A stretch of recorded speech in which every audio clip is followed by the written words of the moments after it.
காலை ஒரு 5 மணிக்கு நம்முடைய தலைவர் அவர்கள் சிறப்புரையாற்ற இருக்கிறாங்க.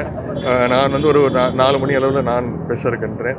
எனவே இந்த மாநாட்டு ஒருங்கிணைப்பாளர் நேரன் அவர்கள் கடந்த 5 மாதங்களாக மிகப்பெரிய ஒரு கடின உழைப்பு, அதே மாதிரி அங்கே இருக்கக்கூடிய சேலம் மாவட்ட கழக செயலாளர் அண்ணன் செல்வ கணபதி அவர்கள், அண்ணன் ராஜேந்திரன் அவர்கள், அண்ணன் எஸ்ஆர்எஸ் அவர்கள், இவங்கெல்லாம் மிகப்பெரிய உழைப்பு கொடுத்துருக்குறாங்க. மாவட்ட இளைஞரணி மாவட்ட அமைப்பாளர்கள் மிகப்பெரிய உழைப்பு. அனைத்து மாவட்ட கழக செயலாளரும் இந்த மாநாட்டுக்கு வந்து மிகுந்த உழைப்பை கொடுத்துருக்குறாங்க. எல்லா மாவட்டத்திலேருந்து இளைஞரணி தம்பிமார்களை வந்து போக்குவரத்து வசதியெல்லாம் செய்யப்பட்டு அங்கெல்லாம் அழைச்சிட்டு வராங்க.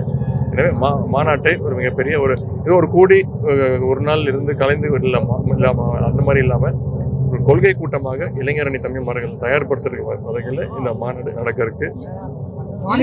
மாநில உரிமை மீட்பு மாநாடு நம்ம பெயர் வச்சிருக்கோம். அப்படி இருக்கும்போது எது போன்ற தீர்மானங்கள் எதிர்பார்க்கலாம்? நாளைக்கு வாங்க, 21 வாங்க. தீர்மானங்கள் இந்திய அளவில் ஒரு மாற்றத்தை ஏற்படுத்தக்கூடிய ஒரு மாநாடு தமிழ்நாடு மட்டுமல்ல, எல்லாருமே எதிர்பார்த்துட்டு இருக்கிறாங்க என்னென்ன தீர்மானங்கள். இப்போ நீங்கள் கேட்ட மாதிரி என்ன தீர்மானங்கள் நிறைவேற்ற போகிறோம் அப்படின்னு. கண்டிப்பாக வருகின்ற 2020 இந்த தேர்தல், நாடாளுமன்ற தேர்தலுக்கு ஒரு மிகப்பெரிய ஒரு முன்னெடுப்பாக இந்த இளைஞர்களை எல்லாம் தயார்படுத்துகின்ற விதமாக நம்முடைய இயக்கத்துடைய கொள்கைகளை, அதே மாதிரி இந்த 9 வருஷத்துல அதிமுக ஆட்சியில் நம்முடைய இழக்கப்பட்ட அந்த உரிமைகளை எல்லாம் மீட்கின்ற வகையில இளைஞர்களை தயார்படுத்துகிற விதமாக இந்த மாநாடு கண்டிப்பாக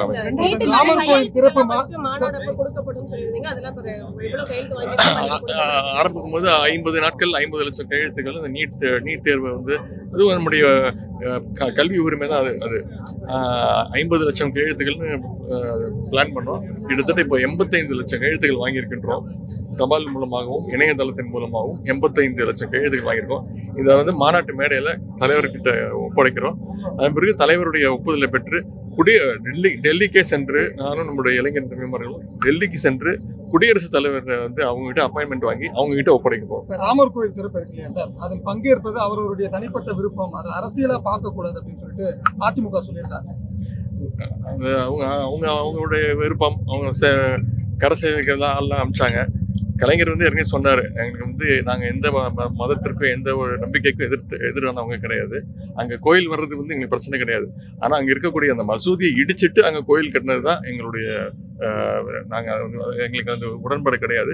நம்முடைய பொருளாளர் ஏற்கனவே சொல்லியிருக்கிறாங்க, ஆன்மீகத்தையும் அரசியலையும் ஒன்னாக்காதீங்கன்னு சொல்றாங்க. கால்வலி இருக்கிறதுனால அதில் பங்கேற்பது குறித்து யோசிக்கிறேன் அப்படின்னு அவர் தவிழ்ந்து நிறைய போறதுனால அவருக்கு நிறைய அடிக்கடி கால்வலி வருது. இல்ல, அவங்க எல்லாமே வாழ்த்து சொல்லியிருக்காங்க. அனைத்து இந்தியா முழுக்க இருக்கக்கூடிய அனைத்து தலைவர்களுமே வாழ்த்து சொல்லியிருக்காங்க. எங்களுடைய தலைவர் அதான் அது சிறப்பு விருது.